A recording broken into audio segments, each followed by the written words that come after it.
Alô, alô, sejam todos muito bem-vindos. Mais uma edição do Saúde e Soluções na tela da Band e também no YouTube. Aliás, estamos indo para a 12ª entrevista aqui no Saúde e Soluções. É só o início de uma longa caminhada muito útil para você que está do outro lado, porque sempre tem algum problema de saúde ou alguma solução que pode ser útil para você, tanto aqui na Band, os programas anteriores, com vários especialistas e grandes especialistas da medicina, estão no YouTube, é fácil, só procurar Saúde e Soluções, que você vai se ligar nos nossos programas anteriores. Hoje, mais um programa mais que especial, recebo o Dr. Felipe Mendes, neurocirurgião, e vamos tratar hoje de dores, em especial dores lombares, que aliás eu tenho, você tem, alguém da família tem, quase todo mundo tem, daqui a pouco nós vamos falar disso nesta edição de hoje, Saúde e Soluções. Doutor Felipe Mendes, prazer recebê-lo, tudo bem, doutor? Não, eu que agradeço, é uma honra estar por aqui e é um convite muito especial ter um espaço para a gente falar de um problema que infelizmente é muito democrático, a dor nas costas.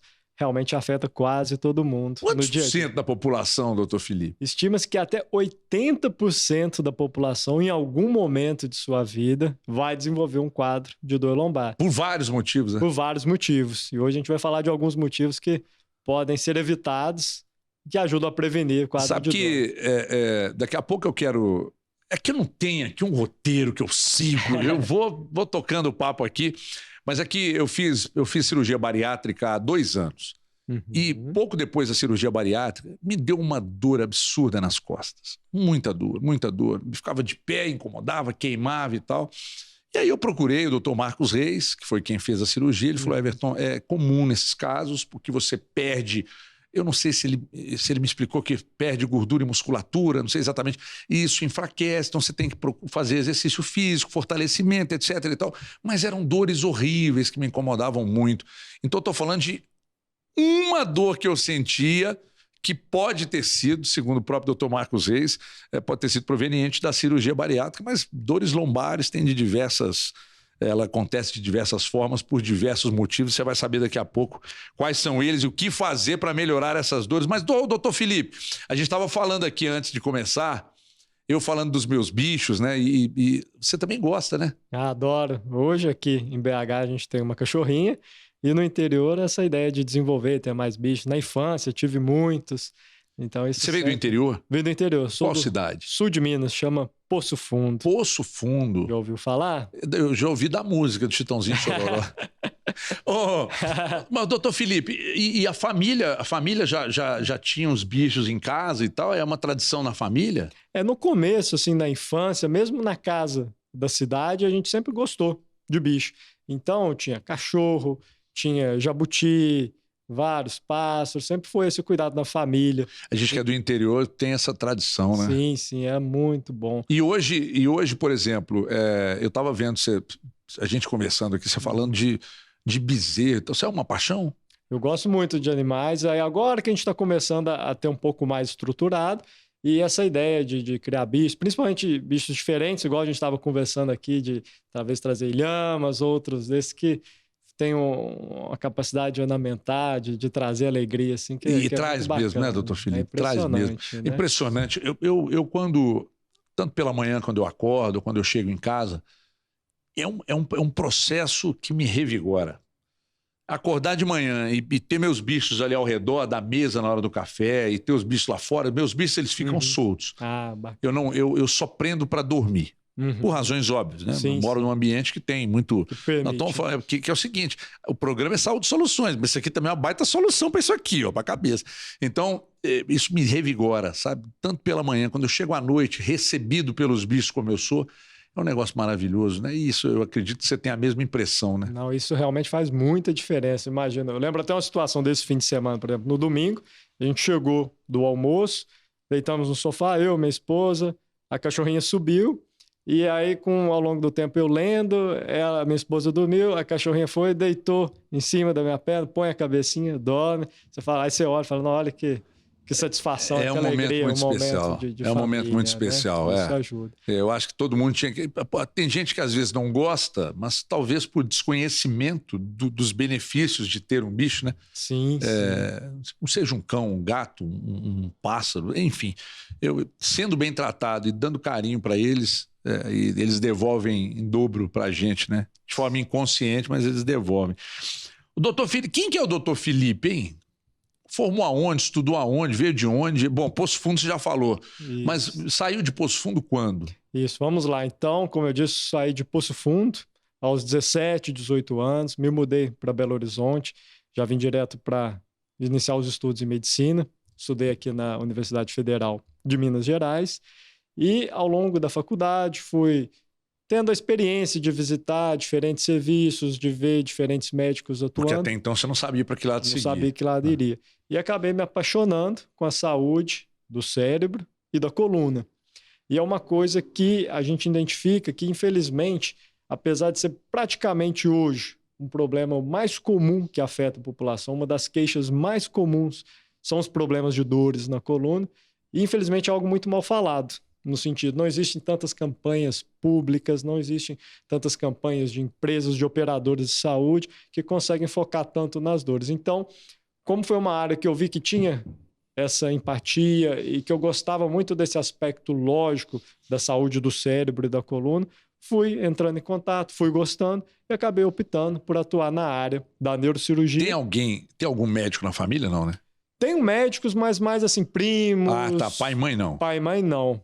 Isso não. Então, assim, é mais um contato com primos, liguei alguém direto. Que foi te despertando? Avô. Isso até que não. Acho que foi muito essa questão de, talvez lá no interior, de ter essa identificação, às vezes, assim, de ver em TV, em vídeos e filmes, e foi identificando. Não tinha tanto um contato com alguém que era médico, que foi um exemplo, assim, de perto, que me chamou para essa vocação. Ô, doutor Felipe, mas uma boa parte da sua vida você levou diferente da sua turma de jovem, né? Porque você tinha que estudar e a turma balada, festa, e você ali estudando, porque a sua profissão requer muito cuidado, muito estudo.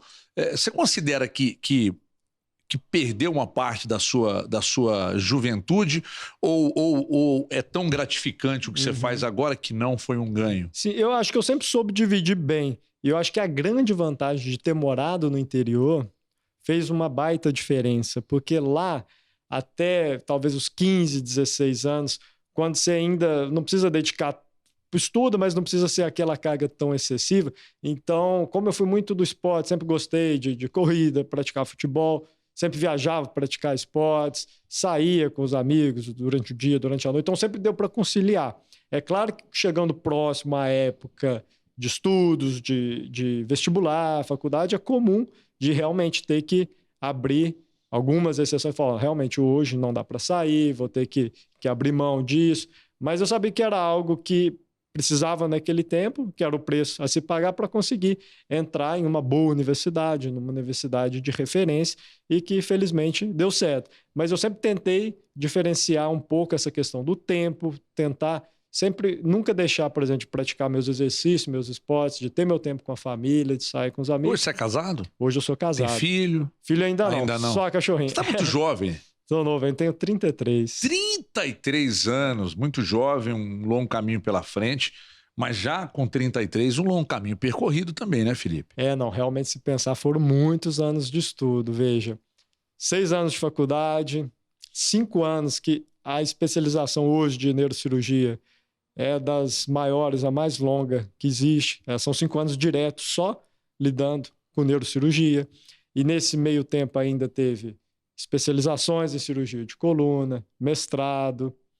Eu sempre, como gostei também de associar com o mundo empresarial, de negócios e investimentos e finanças. Então, nesse meio do caminho, fiz 2 MBAs, um de finanças e um de gestão. Então, o acumulado... É claro que muita coisa eu fui conseguindo conciliar e fazer junto. Mas nesse acumulado de tempo, realmente foram muitos anos de estudo, mas que valeram muito a pena.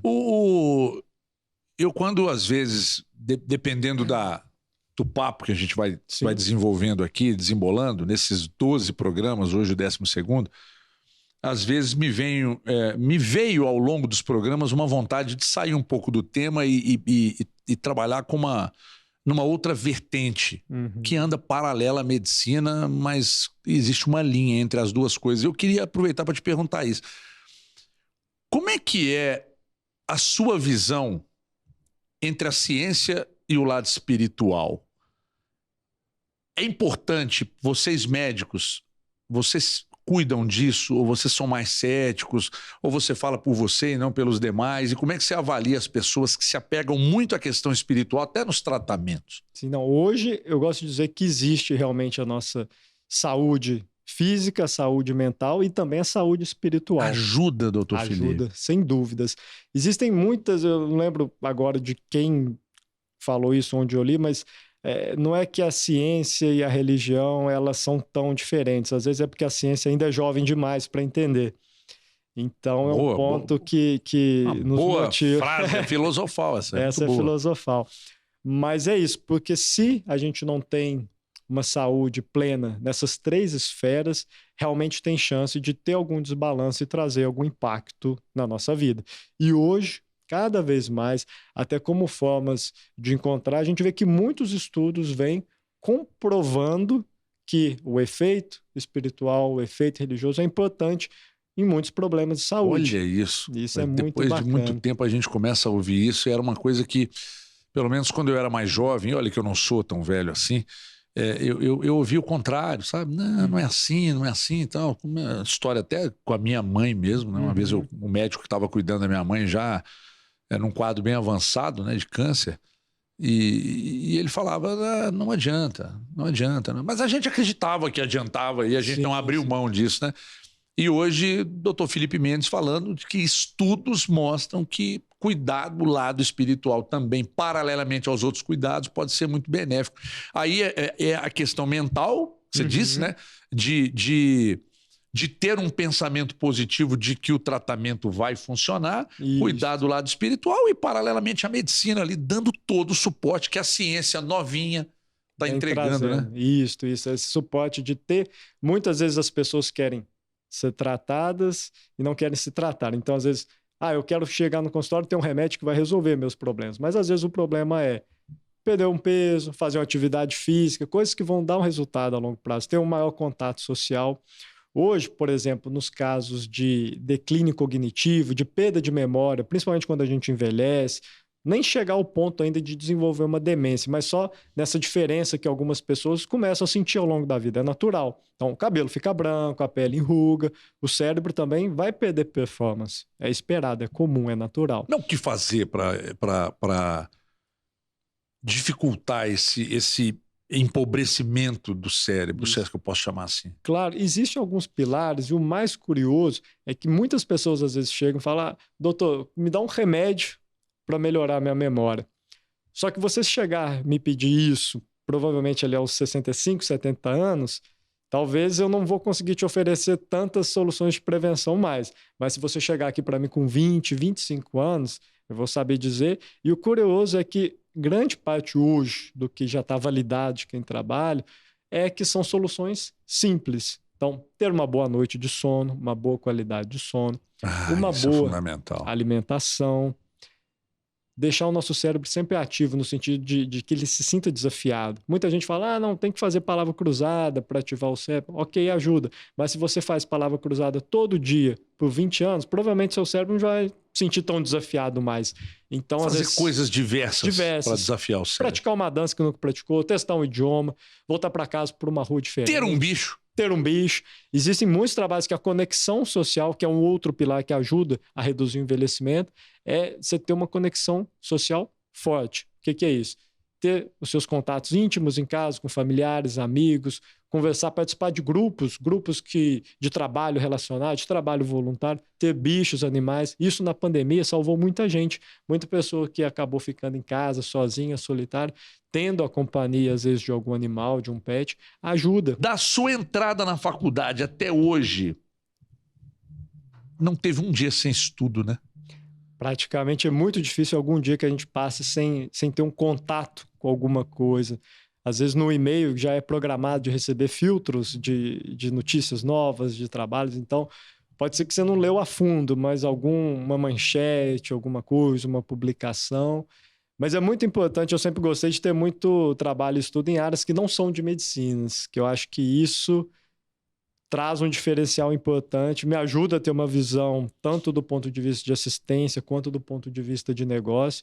Muitas coisas que hoje eu trago, Por exemplo, eu sou fanático em experiência do cliente, em tentar deixar o atendimento mais, assim, uma experiência super agradável. Porque hoje, se todo Ninguém mundo gosta deseja... de ir ao médico, né, doutor Felipe? Não é algo agradável. É. Se todo mundo se preocupa em um restaurante, em um café, em um shopping, de ter melhorar uma experiência... as condições, né? E por que no hospital você tem que ir num lugar vazio, parede branca, cadeiras desconfortáveis? Mas eu acho engraçado você falar, interessante você falar isso, porque você sai na frente de muita gente da sua classe, sabe, doutor Felipe? Você sai na frente. Eu tive uma experiência excepcional, e eu estou falando aqui para a câmera, sem nenhuma pretensão comercial, porque eu acho que eu nunca falei isso no ar, eu vou falar aqui. Que foi a experiência, ou duas experiências vividas de duas cirurgias, uma da minha filha e a minha cirurgia, feitas no Hospital Horizonte, tá? Então eu estou dando o meu testemunho, que foram das melhores experiências da vida. O doutor Felipe Mendes, ele sai na frente de muita gente da classe dele, porque você vai para o médico, quando você procura um médico é porque já tem um problema. Sim. Quase sempre. Você chega no médico, são poucas vezes que você é atendido no horário.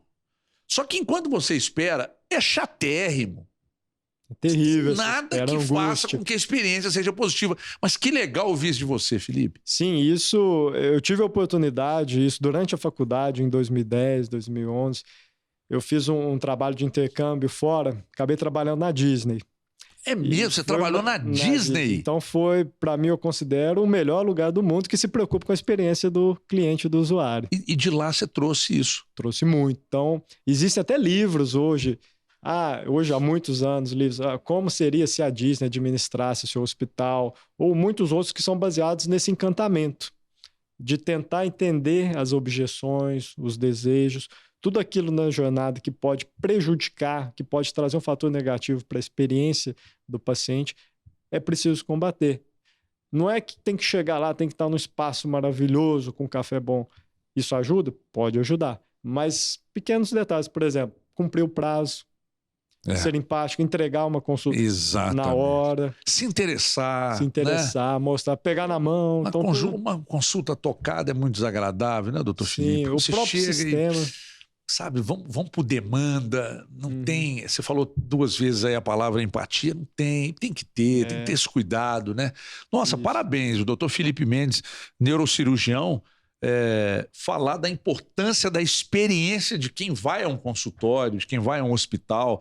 Eu acho que será um dos avanços, sabe, da medicina, essa preocupação com a experiência. Eu vou continuar falando desse assunto com o doutor Felipe Mendes, neurocirurgião, meu convidado nesta edição do Saúde e Soluções. Primeiro bloco foi de bate-papo mesmo, de bate-bola, e passou muito rápido, mas daqui a pouco eu quero começar a explorar as dores lombares. Vamos falar de lombalgia e outras dores daqui a pouco na volta do intervalo. E é um papo que, se deixasse aqui, a gente estenderia esse primeiro bloco aqui por muito mais tempo. Mas daqui a pouco a gente começa a falar de problemas que envolvem a saúde, dentro de instantes, soluções também aqui na tela da Band no YouTube. Até já.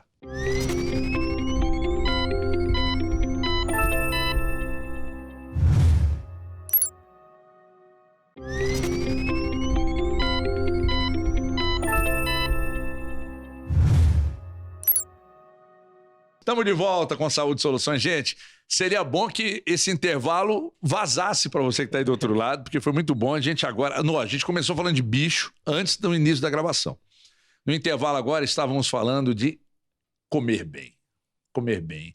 Comida mineira, docinho mineiro, queijo, cafezinho, coisas de Minas Gerais e outras que não são, mas que a gente gosta também, né, doutor Felipe? É isso aí. A gente que é do interior, a gente aprecia demais, né, rapaz? A vantagem da cozinha mineira é conseguir trazer essa adaptação. Culinária é mineira, baiana e paraense. Não existe mais...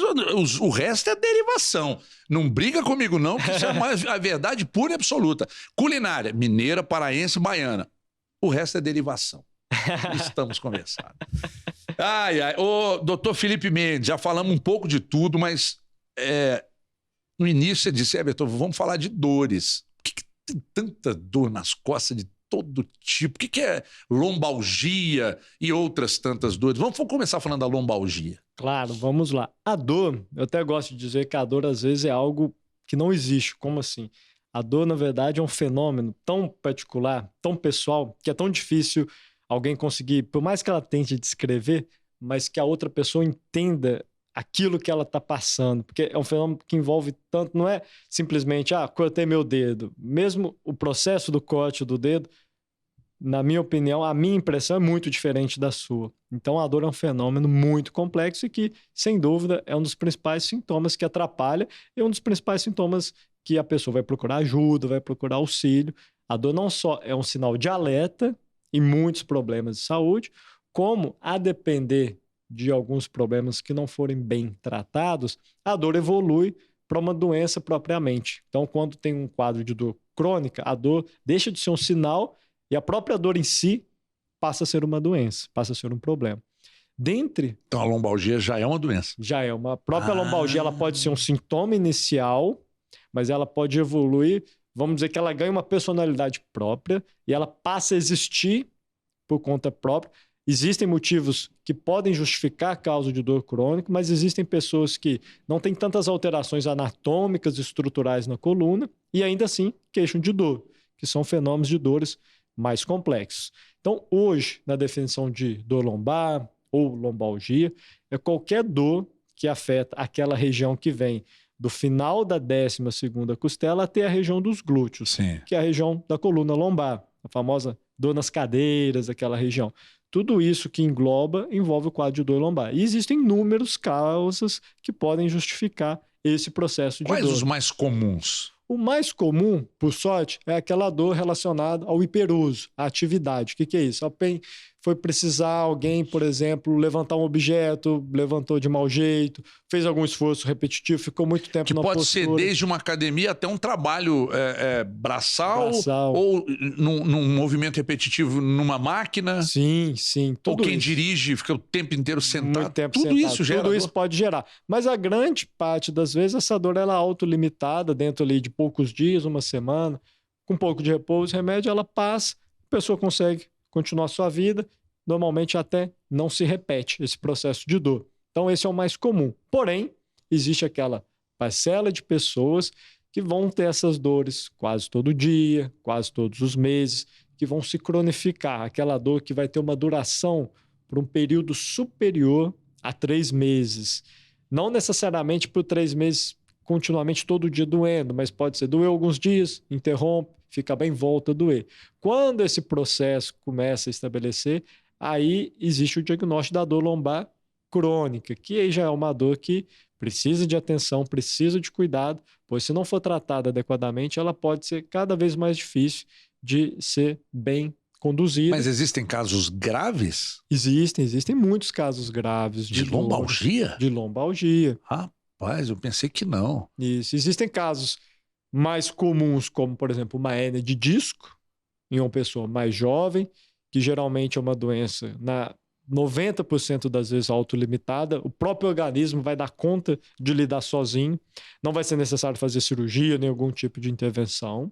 E existem aquelas dores que são associadas a quadros mais graves. Por exemplo, aquelas dores mais em pessoas idosas, já é uma dor que envolve um excesso de aumento do ligamento, do disco, os ossos eles vão ficando mais estreitos. Um espaço que antes acomodava os nervos, as raízes da coluna era amplo, hoje ele já se reduz e fica muito estreito. Então, com isso, essas pessoas começam a ter quadros de dores que às vezes é necessário até alguma intervenção cirúrgica. E daqui a pouco, inclusive, eu quero falar sobre as intervenções cirúrgicas, o que nós temos já que a medicina, a tecnologia, né, aliada à medicina já propõe, mas quais são os fatores de risco?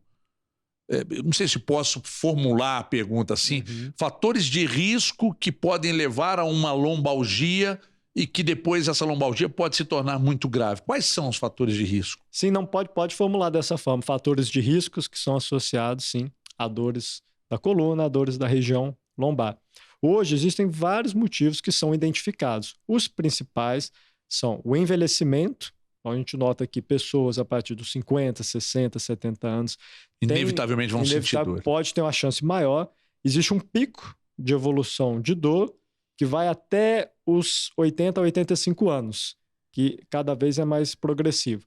Mas a gente tem notado que pessoas hoje mais jovens têm queixado mais também de dores nas costas. Por que será que os mais jovens agora reclamam? Isso, existe muito um pouco do efeito da pandemia, de redução, às vezes, de atividade física, de formas de trabalho, de ficar em home office, postura inadequada. Existem alguns fatores que são associados a isso. E também outros fatores bem conhecidos são a questão do sobrepeso e obesidade, a falta de atividade física, principalmente aquela falta de atividade física que vai levar a que os músculos que sustentam a região da coluna, que sustentam a região da posição abdominal, que é a barriga, ficam mais fracos.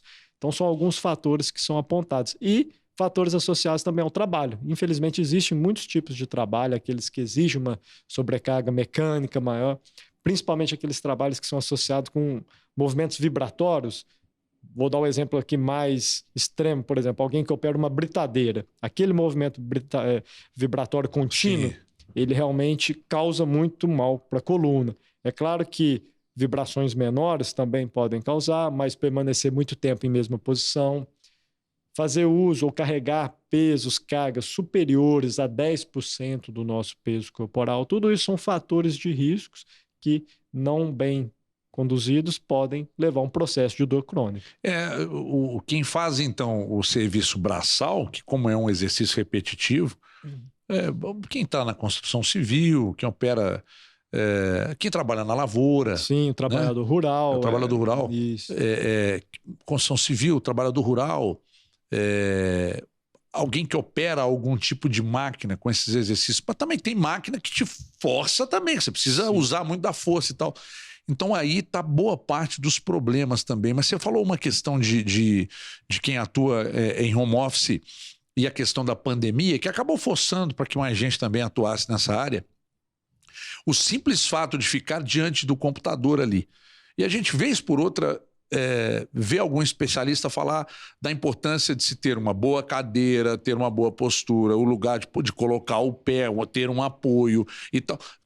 Então isso não é frescura. Não, de forma alguma. É importante que quem trabalha diante de um computador se ligue nessa importância de ter uma melhor postura possível, porque fatalmente vai ter problema se não cuidar. Sem dúvidas. Hoje, a posição ideal seria sentar numa posição que os joelhos formam um ângulo de 90 graus, os cotovelos também formam esse ângulo de 90 graus, a linha de altura do computador esteja mais ou menos alinhado com a minha visão, os meus pés se apoiem no chão e que, se não tiver um apoio aqui ou a mesa não ser suficiente, sempre trazer algum ajuste, um apoio de banco, às vezes alguma almofada que consiga melhorar o alinhamento da coluna. Tudo isso são medidas que ajudam a reduzir. E é sempre importante também, por mais que você fique sentado numa posição que esteja adequada, não permanecer tanto tempo. Então, às vezes, de hora em hora, levantar, buscar um copo de água, ir ao banheiro, dar uma andada, esticar, exercício de alongamento ao longo do dia. Tudo isso ajuda. E pelo menos tentar encaixar aí 30, 40 minutos, uma hora de alguma atividade física. Durante uma caminhada até uma musculação, algo do gênero. Sim. Pilates é bom? Pilates é muito bom, porque ele consegue concentrar e fortalecer muitos dos músculos que são associados a essa sustentação da coluna vertebral. E o CrossFit é bom ou você tem alguma... O CrossFit, se for muito bem executado, alinhado, também pode ser bom. Está na moda, né? Está muito na moda e é importante tomar cuidado, porque como o CrossFit ainda muitos praticam com um aspecto um pouco competitivo de circuitos e competições, toma cuidado em, às vezes, se preocupar tanto em carregar cargas de pesos muito elevadas e acaba esquecendo de fazer uma execução correta. Porque o que veio à minha mente é aquele aluno que fica levantando pneu de trator. Isso.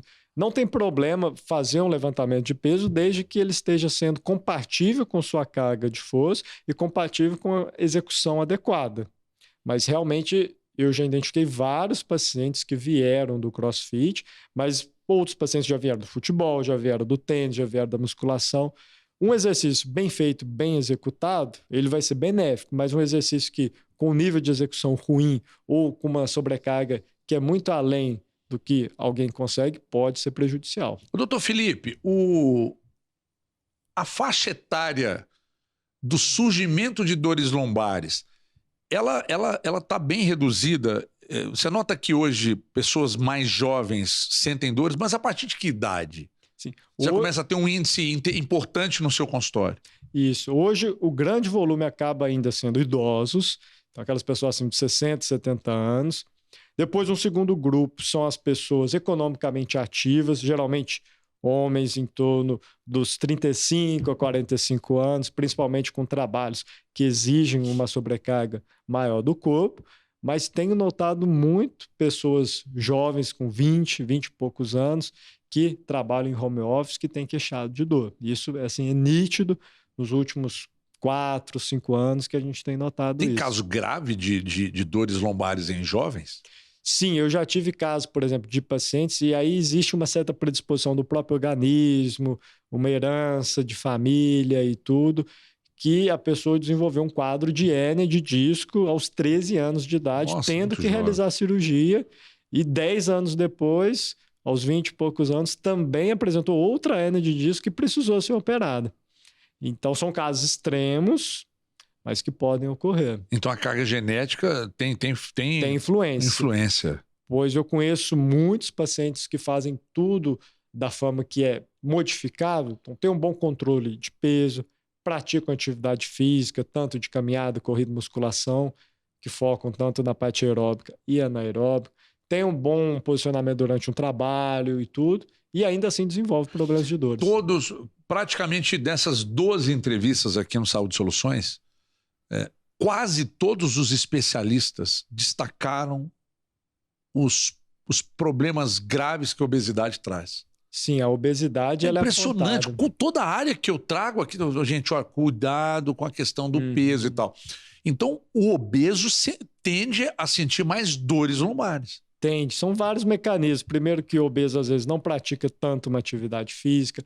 Ele tem uma quantidade de peso que realmente dá uma diferença muito grande. Por exemplo, hoje eu recebi uma paciente com um quadro de dor nas costas. Ela havia feito a bariátrica, ela perdeu 44 quilos. Então, imagine, há poucos meses, até ela ter essa redução, viver com 44 quilos a mais. A sobrecarga que isso causa para a nossa coluna. Impressionante. Então, isso realmente causa um impacto muito grande. E o mais curioso é que a gente vê muita gente falando os exercícios ou todos aqueles fatores que a gente precisa modificar para ter uma melhor saúde do coração. E às vezes a gente não vê gente falando, às vezes, sobre os fatores, os motivos para prevenir, por exemplo, a perda de memória, o declínio, a saúde do cérebro. E hoje a obesidade é um dos fatores que está associado a desenvolvimento de Alzheimer, por exemplo. Existem muitos pesquisadores que chamam até o Alzheimer do diabetes tipo 3. O quê? Isso mesmo. De tanto que os fatores de risco que são envolvidos com diabetes, com ganho de peso, hipertensão, são prejudiciais para o nosso cérebro. Olha isso, rapaz. Então já tem gente tratando. Rapaz, que coisa impressionante. Me impressiona, porque todas as entrevistas aqui, elas permeiam o assunto, sabe? Os médicos falando da questão da obesidade e tal.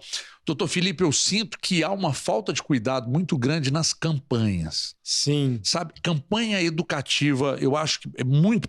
Porque se há um investimento nas campanhas, nas medidas preventivas, é claro que com o passar do tempo, o próprio sistema de saúde do país vai gastar menos, terá muito menos problemas para administrar lá na frente. Eu acho que tem pouquíssimas campanhas educativas do quanto a obesidade é nociva à vida do cidadão e da cidadã. Sim, sem dúvida. Hoje, se a gente pensar em problemas como os problemas de dores na coluna, os problemas do envelhecimento com perda de memória, dificilmente alguém sabe dizer alguns fatores de risco, o que deve ser feito.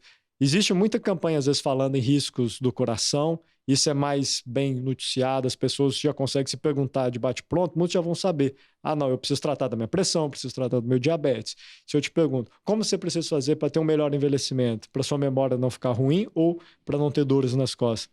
A pessoa já precisa pensar um pouco mais, pois já não é algo que ela vê a tanto tempo ou a todo momento. Então, essas campanhas, elas devem ser estimuladas, devem ser campanhas públicas, maciças, porque realmente a obesidade ela traz muitos problemas de saúde e a sua reversão ou a sua redução pode ajudar a reduzir muitos problemas de saúde no futuro. Eu vou caminhando aqui para o final desse segundo bloco. Eu vou fazer uma pergunta agora para o doutor Felipe Mendes me responder no próximo bloco. Uhum. Quando você faz a bariátrica, veja bem que vocês vão entender por que eu estou falando disso. Quando você faz a bariátrica na modalidade sleeve, a grelina, que é como é que eu posso chamar?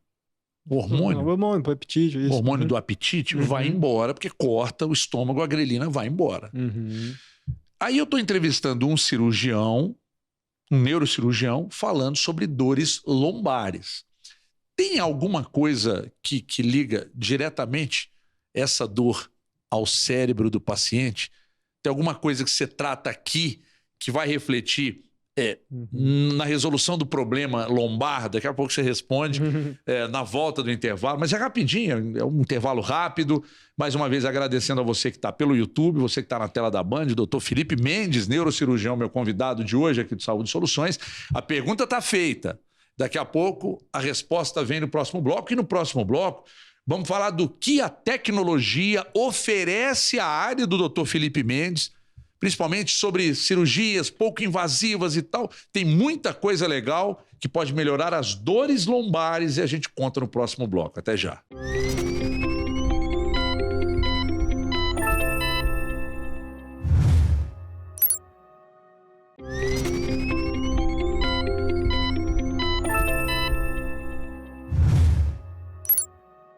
Estamos de volta ao último bloco desta edição do Saúde Soluções com o Dr. Felipe Mendes, neurocirurgião. Estamos falando de dores lombares, mas se você perdeu os 2 blocos anteriores, estão disponíveis no YouTube, onde a gente falou desde comidinhas mineiras de culinária mineira até animais. Nesse papo aqui já teve disso. Eu perguntei no bloco anterior sobre a cirurgia bariátrica, quando você tira o hormônio da fome, né, que é a grelina. Quando faz a modalidade sleeve, você corta o estômago e o hormônio vai embora. Então, também por isso você passa a não sentir fome mais e tal. E aí eu perguntei ao doutor Felipe no bloco anterior, existe algo que você trata aqui que resolve o problema da dor lombar? Agora ele vai responder. Vamos lá. Realmente, vou voltar um pouquinho até lá na nossa conversa inicial, quando a gente disse sobre a saúde física, mental e espiritual. Logo, hoje, dentro de um aspecto biopsicossocial, o que essa palavra longa quer dizer? Que existem vários fatores envolvidos em qualquer processo de sintoma ou de doença. Dessa forma, sintomas físicos interferem na nossa saúde mental e nossa própria saúde mental interfere em sintomas físicos. Quem convive com dor, como é uma situação extremamente frustrante, ruim, acaba desenvolvendo, às vezes, transtornos de humor, quadros de depressão, ansiedade. E quem tem quadros de transtornos de humor, como ansiedade, depressão, tem uma chance maior de desenvolver quadros de dores. Então, muitas vezes, a gente precisa aceitar essa situação e ajudar a entender, ter um aspecto completo de avaliação. Pois muitas vezes eu consigo identificar pessoas que às vezes chegam por um quadro de dor ou pessoas que tinham já um quadro de dor que melhorou e está controlado. Quando você começa a conversar, discutir, a pessoa consegue se abrir mais, você vai entender que ela está passando por um momento difícil no casamento, houve perda de algum ente querido. Então tudo isso reflete no nosso aspecto e pode tanto melhorar quando é o aspecto bom e pode piorar quando está no momento mais atribulado da vida. Veja só, tá vendo? Às vezes você está sofrendo com crise de ansiedade, está com depressão, a dor vem, então aí está o ponto. Trata aqui para essa dor diminuir ou até desaparecer. Muito legal, muito legal. Agora, outros métodos de tratamento, doutor Felipe. Claro. Dores lombares, métodos, por exemplo, cirurgia pouco invasiva, posso chamar? Claro, assim? Claro, com certeza. Hoje existe o termo de cirurgia minimamente invasiva, que são aqueles tipos de cirurgias, diferente das técnicas convencionais, tradicionais, que geralmente fazem cortes menores, período de recuperação é menor. O risco de sequelas, de complicações também menor. As pessoas conseguem voltar às atividades do dia a dia mais rápido, geralmente vão embora do hospital no mesmo dia ou no dia seguinte, em substituição a técnicas antigas que geralmente precisavam de uma internação maior, necessidade de acompanhamento em unidade de terapia intensiva.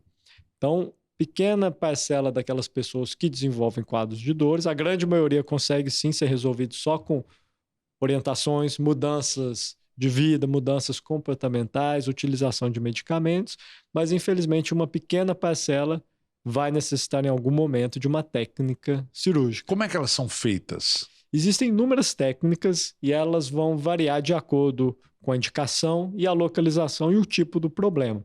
As mais comuns hoje são os bloqueios ou infiltrações, que são um tipo de cirurgia em que é introduzida uma agulha sob efeito da anestesia em pontos estratégicos da coluna que ajudam a bloquear, a interromper o fluxo de notificação de dor para o nosso corpo.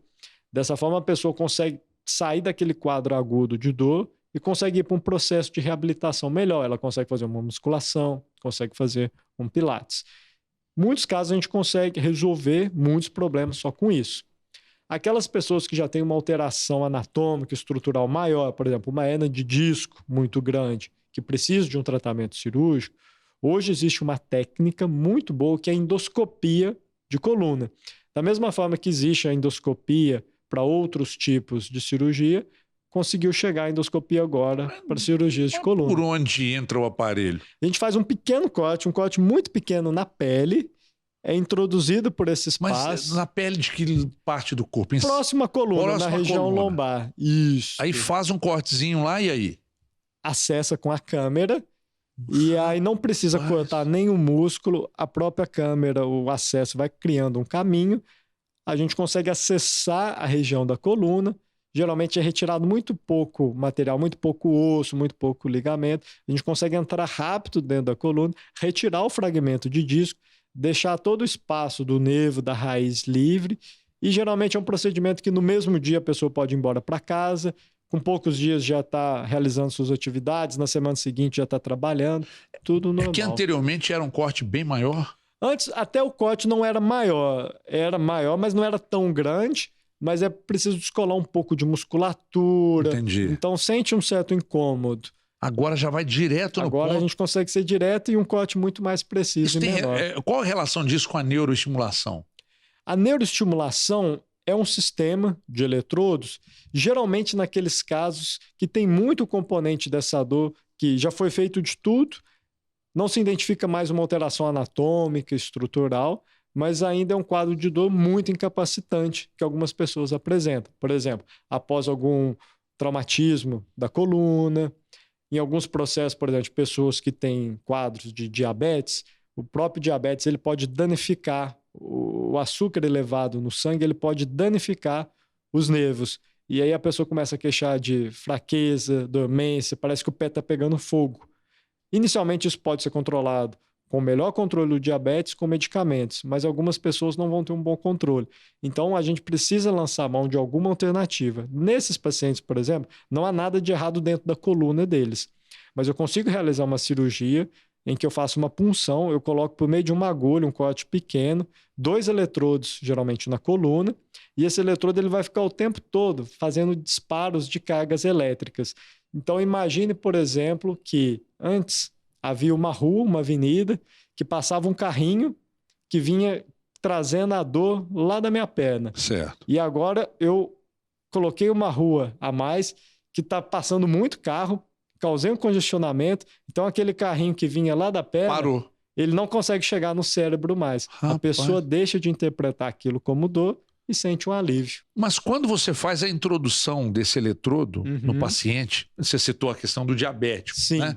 Quem tem diabetes está sentindo um desconforto na perna, você faz essa neuroestimulação na perna do paciente. Não, ela fica sempre na coluna. Sempre na coluna. Isso. Sempre na coluna. Existem alguns tipos que a gente pode fazer uma modulação em alguns nervos, mas hoje o principal acabam sendo tanto na coluna da cervical ou da lombar ou da torácica, a depender da localização. Como é que isso fica funcionando no corpo do paciente? Tem uma bateriazinha? Isso, ele tem uma vida útil, tem uma bateria, tem modelos que são recarregáveis e modelos não recarregáveis. Hoje, prefere-se até o modelo recarregável. Então, é como se fosse um celular. De tempos em tempos, a pessoa precisa conectar ou colocar próximo o sistema que vai fazer o carregamento desse sistema. E como é que é feito esse carregamento? Fiquei curioso agora para saber. É muito legal. Existem sistemas que conseguem como se fosse com um Bluetooth, por proximidade. Que interessante. Outros que às vezes precisam colocar próximo, mas hoje cada vez os sistemas têm evoluído para que não seja necessário ficar com tanto proximidade de conexão, de fio e tudo mais. Então vamos lá, só para eu entender aqui. O doutor Felipe está dizendo que você sente dores nas pernas ou na coluna, dores lombares, etc. A neuroestimulação ali na coluna faz a introdução e aí você fica com esse aparelhinho dentro do corpo e aí para recarregar o aparelho, porque ele vai perdendo a carga, tem um processo tipo um Bluetooth. Isso é muito interessante. Não, é muito legal. A própria programação, hoje, quando a gente faz a programação no consultório, ela é um Bluetooth. Então, o paciente fica aqui sentado, a gente fica no computador ou no tablet, e eu vou fazendo como se fosse uma programação de computador. Inclusive, aumentando e reduzindo a intensidade? Sim, sim. E, por exemplo, é muito bacana pelo seguinte, eu vou aumentando a potência. E aí eu solicito ao paciente, por exemplo, me fala quando começar a sentir que está formigando, dando uma queimação que está desagradável, que esse é o nosso limite. Então eu vou aumentando, falo, tá tranquilo, pode aumentar. Então eu vou 1, 2, 3, 4, 5, 6. Aí às vezes lá no 10, olha, está começando a sentir um formigamento, uma queimação. Então a gente consegue, por esse sistema, controlar muitos quadros de dor. E enquanto o paciente estiver com esse eletrodo, ele não vai sentir mais dor. Existe alguns casos que a pessoa fica completamente sem dor, existe outros que tem um controle parcial. Às vezes ela ainda sente um pouco de dor. Mas aí você entra com... Aí você pode testar diferentes modulações. Existem casos, por exemplo, de pacientes que durante a atividade física, uma fisioterapia, um pilates, uma musculação, sentem mais dor. Nessa hora ela pode aumentar a potência. Ou quando ela tiver uma crise de dor, ela pode modificar o sistema para outra programação. A pessoa faz em casa? Em casa, no celular. Você tá brincando, que é isso? No celular? É como se ela recebe como se fosse um celular. Meu Deus, isso é genial. Nossa, é impressionante. Então eu tô aqui sentindo dor, eu tô com um eletrodo. Sim. Eu tô sentindo dor, eu entro num aplicativo, aumento a intensidade para reduzir minha dor. Isso mesmo. Você tá brincando comigo. Isso é muito interessante. É muito legal. E esse sistema, ele vale para dores lombares, mas eu acredito que para outras dores também, não? Sim, a cada vez nós conseguimos identificar mais problemas de saúde que se beneficiam da neuroestimulação. Os mais comuns ainda são os quadros de problemas na coluna, de dores lombares, mas, por exemplo, problemas onde há lesão de plexos, que são o conjunto de feixes e nervos que saem da coluna, na região cervical e na região lombar. Existem doenças que acometem esse plexo. Pessoas, por exemplo, que sofrem acidente. É muito comum aqui no nosso país, acidentes de moto levarem a lesões de plexo braquial. A pessoa, infelizmente, acaba perdendo a função, a força do braço. Esse caso agora... recente desse rapaz que estava dentro da academia e o aparelho caiu e ele não vai conseguir, lamentavelmente, conseguir mais andar. A neuroestimulação pode ser útil ou não, porque o estrago foi muito grande? No caso dele, o estrago realmente foi grande, mas existem já grupos de pesquisa, inclusive hoje um grupo aqui no nosso país, que está usando essa estimulação. Originalmente era para dor, mas agora eles começaram a colocar essa estimulação para quadros de traumatismo da coluna igual desse rapaz, e com isso tem-se notado uma possibilidade de melhora, de ganho de função motora. Então, o próximo alvo será também outros trabalhos, colocar um eletrodo na coluna e outro eletrodo no cérebro. Como a medula foi lesada, não consegue passar mais esse caminho elétrico que faz essa comunicação, a gente consegue colocar um computador no corpo, o eletrodo do cérebro manda o comando, ele faz a leitura de como a pessoa planeja realizar o movimento, isso é codificado,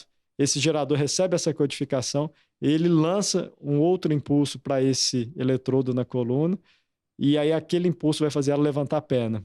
Porque a comunicação da coluna é elétrica. Sim. Logo, se a gente tem um sistema que consegue fazer isso, então uma das possibilidades de fazer pessoas que sofreram algum traumatismo na coluna, que perderam a capacidade de andar, movimentar as mãos, é que com esses novos sistemas a gente consiga. Ainda não é algo comercial, é tudo ainda em fase de pesquisa, mas espera-se que no futuro tenha grandes resultados. No futuro próximo, inclusive. Claro. Nas entrevistas que a gente fez aqui, doutor Felipe, uma delas muito interessante com o doutor Marcelo Penholati, sobre a doença de Parkinson, e ele me contou um negócio que eu fiquei com isso na cabeça, imaginando o quanto deve ser prazeroso para a equipe que está fazendo a cirurgia quando isso acontece. O paciente está na mesa de cirurgia com a doença de Parkinson, ele está tremendo, e aí ele faz aquela fusão das imagens e ele vai tateando no cérebro do paciente acordado. O paciente está ali, às vezes até fazendo alguma atividade, o paciente acordado, ou seja, ele é um mecânico que opera a máquina com a máquina funcionando, né? Que é complicado pra caramba. E aí, quando ele vai tateando, que ele encosta o eletrodo, que nós estamos falando exatamente dessa neuroestimulação, o paciente milagrosamente para de tremer. A recompensa não existe. Para vocês deve ser um negócio extraordinário, né? Sim, a melhor coisa que a gente gosta de ouvir é quando chega, doutor, parece que tirou com a mão. Que espetáculo isso. Isso é uma sensação, é um prazer. A neuroestimulação está caminhando para ajudar em vários... por exemplo... já há casos de paraplégicos que voltaram a caminhar ou isso ainda está em estudo? Existe um grupo, se eu não me engano, na Suécia ou na Dinamarca, que já está trabalhando com isso. Parece que um dos membros da pesquisa conseguiu ter algum ganho. Ainda é um movimento robotizado. É claro que não é um movimento tão natural. Mas já é um movimento. Mas ele já teve ganho de autonomia. Tetraplégicos é possível que daqui a pouco avance para também? É possível, porque hoje existem vários trabalhos. Um seria a questão dos eletrodos, outro, um exoesqueleto, que seria como se fosse uma roupa que o próprio cérebro mandasse para essa roupa e ela criasse movimentos também automatizados. Então, o futuro é que a gente consiga realmente trazer esses ganhos, porque, infelizmente, os traumas da coluna são comuns e geralmente afetam pessoas jovens, adultos aí na idade de 20, 30 anos, geralmente homens que são muito por acidente de moto, agressões. Então, se a gente conseguir trazer muita qualidade de vida para essas pessoas, isso é muito importante. Pode ajudar, a neuroestimulação pode ajudar até na obesidade também, né? Pode. Conforme até um dos médicos até me falou que já estava em fase de estudo. Sim, já há pesquisa, já houve algumas pesquisas, aí até com estimulação, às vezes, de alguns segmentos de nervo, como estimulação do nervo vago. E aí existem trabalhos que estão tentando ver o que a neuroestimulação pode ajudar. Doenças psiquiátricas para controle, por exemplo, de impulsos de agressividade que não melhoram de forma alguma com medicamento. Então, às vezes, a neuroestimulação pode ajudar.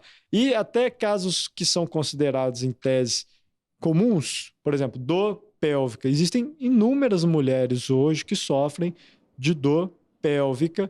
É feita uma extensa investigação, já foram submetidas muitas vezes a mais de um procedimento ginecológico e ainda assim elas persistem com dores que não existe um substrato anatômico, alguma alteração que justifique. Nesses casos, a neuroestimulação também pode ajudar. Pessoas que apresentaram, por exemplo, o quadro de herpes zoster, o famoso cobreiro, alguns podem desenvolver uma neuralgia pós-herpética, um quadro de dor muito forte, em choque, incapacitante, que fica o tempo todo incomodando regiões realmente da coluna torácica, da coluna lombar. Nesses casos, a neuroestimulação também pode ajudar. Então, hoje a neuroestimulação não é restrita somente a problemas da coluna. Hoje ela já se ampliou e consegue ser utilizada para inúmeros problemas de saúde. Isso é maravilhoso. Eu estou caminhando para o final, 30 segundos para o doutor Felipe Mendes me responder. Há algum risco quando o paciente, por exemplo, esse tipo de procedimento pode trazer algum problema para o paciente ou não? Sim, toda cirurgia possui um perfil de riscos e complicações. Geralmente o mais comum, que ainda é muito baixo, mas que geralmente pode acontecer, é a possibilidade de quadros de infecção, pois é um corpo estranho, é algo que não é comum do nosso corpo e que fica alojado dentro do nosso corpo. Então pode acontecer algum fenômeno de infecção e também, às vezes, o tipo da dor ser são tantos motivos que justificam aquela pessoa desenvolver dor, não é só algo tão fisiológico, tão mecânico, que mesmo às vezes com o aparelho ligado, em potência máxima, ela ainda não consegue ficar plenamente livre da dor. Então, a gente ainda precisa entender por que uma pequena parcela dessas pessoas ainda não responde tão bem ao procedimento. E outros efeitos que são relacionados à cirurgia propriamente, o uso de anestésicos, o próprio ato cirúrgico em si, sangramentos, hematomas. Mas hoje, como essas técnicas são muito minimamente invasivas, a chance disso já reduziu muito. Então, hoje, o único risco que ainda é um pouquinho elevado, mas ainda é 1, 2, no máximo 3%, é essa possibilidade de, em algum momento, desenvolver algum grau de infecção dentro do trajeto desse sistema. Doutor Felipe Mendes, meu maior muito obrigado pela vinda aqui. O papo foi muito bom mesmo, esclarecedor, mas é sempre insuficiente. O tempo, a gente precisava ter mais tempo, porque tinha várias outras perguntas aqui, mas é bom que fica para uma próxima oportunidade. Obrigado pela vinda, obrigado por ter atendido ao nosso convite e sinta-se sempre em casa. Muito legal te receber aqui. Não, eu que agradeço, o espaço aqui foi bacana, nosso papo super legal, produtivo. Espero que cada vez mais pessoas saibam que você não está sozinho nessa, que dor na coluna é muito comum e que hoje existem inúmeros tratamentos que ajudam a recuperar bem a qualidade de vida. E é isso que a gente busca aqui no Saúde Soluções. No mais, muito obrigado pela audiência mais uma vez. Até uma próxima oportunidade. É aqui na tela da Band, sempre às terças e quintas, mas sempre com todos os episódios no YouTube à sua disposição. Até a próxima. Tchau, pessoal.